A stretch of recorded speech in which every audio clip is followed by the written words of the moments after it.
今日有位父母問我嘅細蚊仔而家18歲，佢應該要點樣去買一個保險啊？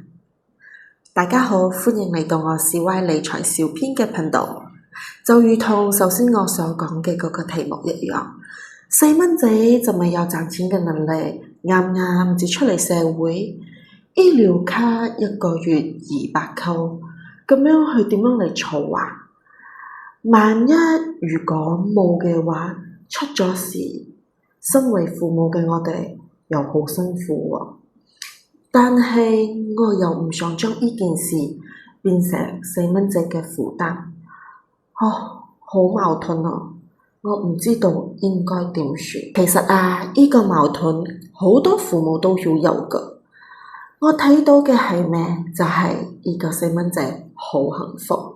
因為父母已經幫佢哋搞掂晒所有嘅一切，所以喺呢邊睇到父母嘅掙扎嗰陣時，係因為佢哋唔想俾到自己嘅細蚊仔有壓力。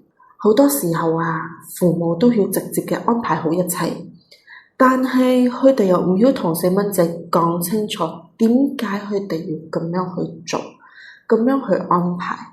於是乎當意外發生嗰陣時，細蚊仔明明有父母辛辛苦苦準備嘅保障，但係唔知道保單喺邊度，唔知道要揾邊個，更加唔知道點解呢樣嘢咁重要。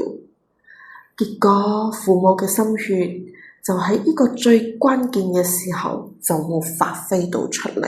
其實我覺得係冇對錯㗎，只不過細蚊仔佢哋總會長大，父母亦都唔可以一致將佢哋捧喺手中，係時候俾佢哋知道呢啲安排背後嘅意義係咩，係時候俾佢哋慢慢學識咩叫做責任，咩叫做承擔。我好鍾意客仔講嘅一句話，我寧願而家俾細蚊仔一啲壓力，學識點樣去抗壓嘅能力，都好過社會嚟教佢，到時候只係真正嘅痛不欲生。其實買保險最重要嘅唔單單就係保單嘅本身，而係呢個過程中俾細蚊仔理解到，點解我嘅父母要咁樣幫我安排？呢一份嘅安排嘅意義喺邊度？將來當我有能力嘅時候，我要點樣為自己或者係屋企人去承擔同樣嘅責任？呢個就係從被保護到學識保護嘅一個過程，而呢個過程或者就係長大嘅其中一步吧。你呢？如果係你嘅話，你要將呢件事同細蚊仔溝通嗎？